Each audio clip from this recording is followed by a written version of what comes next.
عليكم ورحمة الله وبركاته. إن الحمد لله وحده والصلاة والسلام على من لا نبي بعده. أما بعد، أعوذ بالله من الشيطان الرجيم. بسم الله الرحمن الرحيم. لقد كان لكم في رسول الله أسوة حسنة لمن كان يرجو الله واليوم الآخر وذكر الله كثيرا. সমস্ত প্রশংসা ও সমস্ত গুণগান সেই মহান রব্বুল আলামিনের জন্য, যিনার প্রশংসা করে শেষ করা যায় না আর কিয়ামত পর্যন্ত পারবো না। তাই ছোট্ট বাক্যে তারা বলি আলহামদুলিল্লাহ। তারপরে আমাদের শেষ নবী জনাব মুহাম্মদুর রাসূলুল্লাহ সাল্লাল্লাহু আলাইহি ওয়াসাল্লামের উপর অগণন অসংখ্য তারা দরুদ ও সালাম বর্ষিত হোক। সকলে বলুন আমিন। আমি যে বিষয়টি নিয়ে আপনাদের সম্মুখে কিছু বলবো মনে করেছি, সেটির নাম হচ্ছে সুন্দর চরিত্র।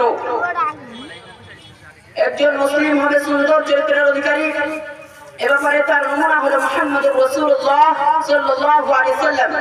মহান রব্বুল আলামিন সূরা আহজাবের 21 নম্বর আয়াতের মধ্যে বলেন, লাকাদ কানা লাকুম ফি রাসূলিল্লাহি উসওয়াতুন হাসানাহ লিমান কানা ইয়ারজুল্লাহ ওয়াল ইয়াওমাল আখির ওয়া যাকারাল্লাহা কাসীরা।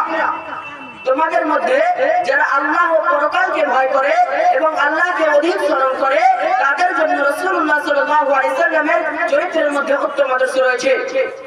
আর রাসূলুল্লাহ সাল্লাল্লাহু আলাইহি ওয়াসাল্লাম ছিলেন মানুষ সমাজের সবচেয়ে বড় চরিত্রবান।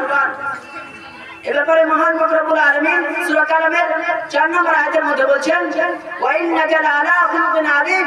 নিশ্চয় তুমি মহান চরিত্রের অধিকারী। সেই মুসলিমের হাদিসে এসেছে, মায়েশা রাদিয়াল্লাহু আনহাকে রাসূলুল্লাহ সাল্লাল্লাহু আলাইহি ওয়াসাল্লামের চরিত্রের ব্যাপারে জিজ্ঞাসা করা হলো। তো মায়েশা রাদিয়াল্লাহু আনহা বললেন, কানা ইয়াকুলুল কুরআন। তিনার চরিত্র ছিল আল কুরআন।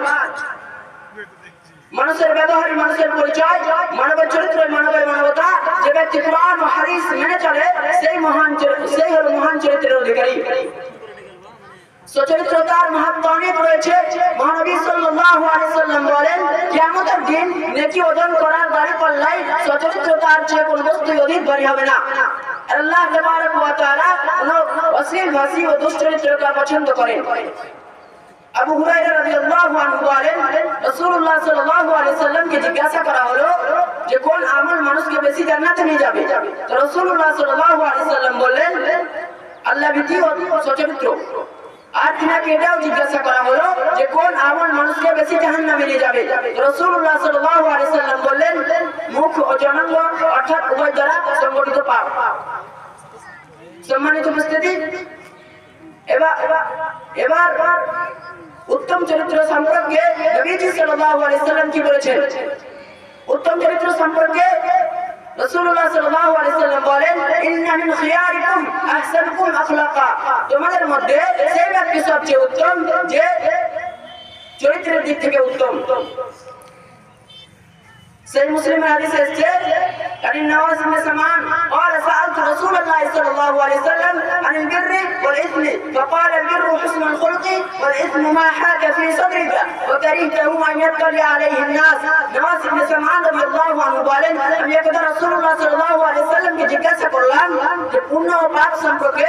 রাসূলুল্লাহ সাল্লাল্লাহু আলাইহি ওয়াসাল্লাম বললেন, পুণ্য হলো উত্তম চরিত্র আর পাপ হলো যে কাজে তোমার মনে সন্দেহ সৃষ্টি করে এবং ওই কাজ মানুষের নিকটে প্রকাশ পাওয়াকে অপছন্দ করে।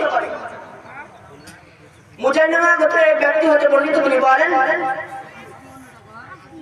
যে একদা সাহাবীগণ রাসূলুল্লাহ সাল্লাল্লাহু আলাইহি ওয়াসাল্লামকে জিজ্ঞাসা করলেন, হে আল্লাহর রাসূল, সর্বোত্তম কোন জিনিসটি মানব জাতিকে দেওয়া হয়েছে? রাসূলুল্লাহ সাল্লাল্লাহু আলাইহি ওয়াসাল্লাম বললেন, সুন্দর চরিত্র। সুনান আবু দাউদের হাদিসে এসেছে, আকমালুল মুমিনিনা ঈমানান আহসানুহুম খুলুকা।